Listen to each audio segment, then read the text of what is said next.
Hey there, welcome to another episode of Football Everyday, coming to you live and direct from the studios here at Menara Star in PJ. My name's Nelsen, joining me today, Ian Yee and Randeep Singh. Guys, good to see you. You look fresh. Okay, well, Euro 2012 has thrown up a rather unexpected surprise as favourites Germany have been knocked out following a 2-1 defeat to Italy in this morning's semi-final clash. Going into the game, we, like most people out there, Ian, felt the advantage kind of lied with Germany, right? But surprise, it was the other Mario in the form of Balotelli instead of Gomez, who stole the headlines with two superb goals. You're looking at the match and it was quite an open affair with Germany creating some chances but not converting them. Would you say it was a deserved result for Cesare Prandelli's men in the end? Yeah, definitely. I was rooting for Italy for this game. No, I've been very impressed by what I've seen. A lot of people have been talking about how Italy are always so defensive, but in this particular tournament, the whole tournament, they haven't been very defensive at all. They've been very positive, pressing very high up the pitch, but still maintaining that defensive solidity. So they're very good value for this win. In the end, it could have been more. It could have been 3-0, 4-0, if not for some costly misses towards the end of the game. Looking at Balotelli's two goals, Randeep, a great cross by Cassano for the first header, and tell you what a pass from Montolivo, to put Balotelli through on goal for the second one. But would you agree with what Ian said in terms of? Oh yeah, definitely. Italy deserved to win yesterday. I thought the Germans they looked tired when they should not have been looking tired because they had 2 extra days rest. That's true. But Mario Balotelli. Look at this. This is a man on fire, and his first goal was a superb cross from Cassano. He beat Hummels on the right, and he beat Boateng, and what a header! His second goal, fantastically taken. So good for him. I'm happy for Mario Balotelli. Ian. Finally, the guy proves his worth, and I tell you what. Look, people have been bigging up Mats Hummels before the game, but how easily Cassano managed to turn him, right? We've spoken about Hummels before, right, on the show as well. I think the last time we spoke about him, we were talking about how it's all nice and calm. He's all nice and calm when the midfield is bossing the stuff in front of him. So he hasn't really had that much to do this tournament. But you can tell he only has one pace. He's a very one-pace defender. It's very much like Per Mertesacker. So as long as Bastian Schweinsteiger and co, they're all doing the hard work in front of him, he's fine. But today he had a different kind of test. Two very difficult strikers to handle, and he couldn't. He was just waltzing around, and he had no idea where to run, what to do. It's terrible performance. Once the Germans went behind by 2 goals, Randeep, you kind of knew that there wasn't really going to be a way back for them. Yeah, right? You could see, their shoulders dropped, and they lacked the motivation. But Bastian Schweinsteiger didn't boss the midfield like Andre Pirlo did for Italy. And to be fair, Philipp Lahm, he was not as menacing, but Germany got caught up for the first goal as well. Second goal, sorry. Absolutely. And mind you, for the first 45 minutes, I never heard Mario Gomez's name. Right. He was rightly substituted. But Germany had a poor first half. Speaking of Gomez, Marco Reus and Miroslav Klose looked more of a threat when they came on for Gomez and Podolski in the second half, Ian. But the Italians did what they had to do, right? And I tell you what, for me, Buffon had a great game, right? I think the Italians were brilliant. They just held on. Fantastic. They defended as a unit. I think Bonucci, Chiellini, and Barzagli as well. All just brilliant performances all throughout the team. Typical Italian. Randy, but I tell you what, in yesterday's show, you mentioned that Buffon might be key, right? And he did make a couple of saves. Brilliant. But Andre Pirlo was a genius yesterday. He's 32 and he looks like he's got another 8 years in football left. He's got another World Cup for sure. But he bossed the game. And he was a genius. Really good game. Speaking of Pirlo, Ian, I think before the game, Pirlo himself came out and said that he doesn't deserve, he's not good enough for the Ballon d'Or. Would you agree? Wow, that's a tough one, isn't it? It's about what you do, throughout the year, which I think he's done fairly well with Juventus. He definitely deserves at least a nomination, right? In the top 3, he's been brilliant. After this tournament, yes, definitely. Right. Yeah, after this regardless of whether they win it or not, right? This is probably the highest stage, of competition for this entire year. So why not, right? Right, okay, hang on to your thoughts as it is time for our break here on Football Everyday. We'll be right back with a bit more chat and banter, so stay tuned and we'll see you in a bit.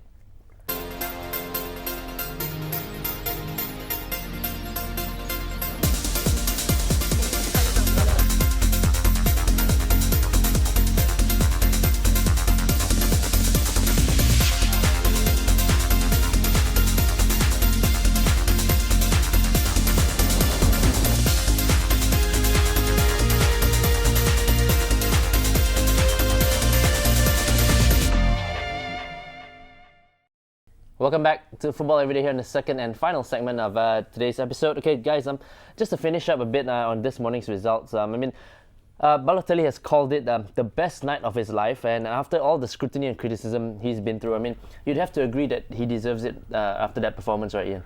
Well, I don't think he deserves it because of all the scrutiny he's having. He deserves the scrutiny, because of all the stuff all the pranks and all the other stuff he gets himself involved in.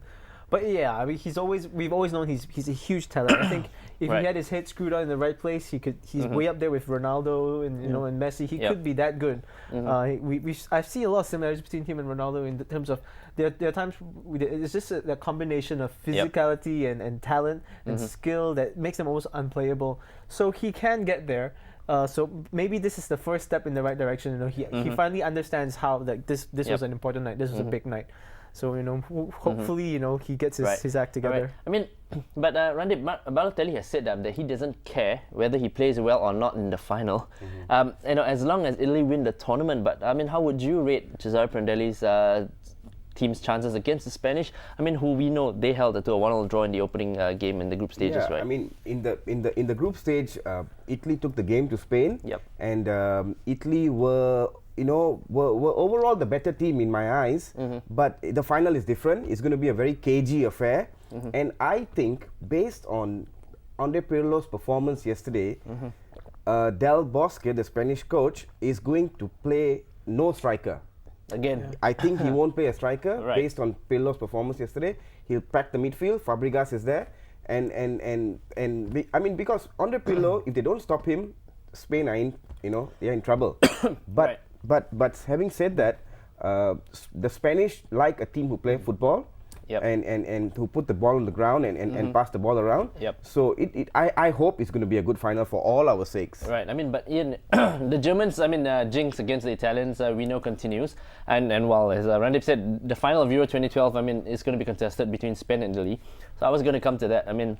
If you were Vicente Del Bosque, how would you feel, having to face the Italians now instead of the much expected Germany that most people expected to be in the final? I'd be more worried because I think Italy have the right game plan to play against Spain. Right. They're pressing very high up the pitch. They certainly got the patience as well, right? To match exactly. the Spanish. The only person who doesn't seem to have the patience is Balotelli because during that first game that we saw between Italy and Spain, he was kind of riled up. He was starting to get frustrated because he wasn't getting the right service. But the rest so a lot of it depends on him. The rest of the team is solid. The rest of the team, they work very hard as a unit. Even Cassano, he makes all these different runs so that Balotelli gets to stay as the focal point of the attack.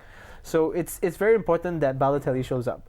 The rest of the team, if they do exactly what they've been doing, pressing high up the pitch, harassing every single pass, attacking, defending as a team. Exactly. They'll do well. Right, okay, we'll see what happens in the final match of Euro 2012 come this Sunday. And if you're wondering where to catch that, I'll tell you what, the place to be is at the connection level of Pavilion KL.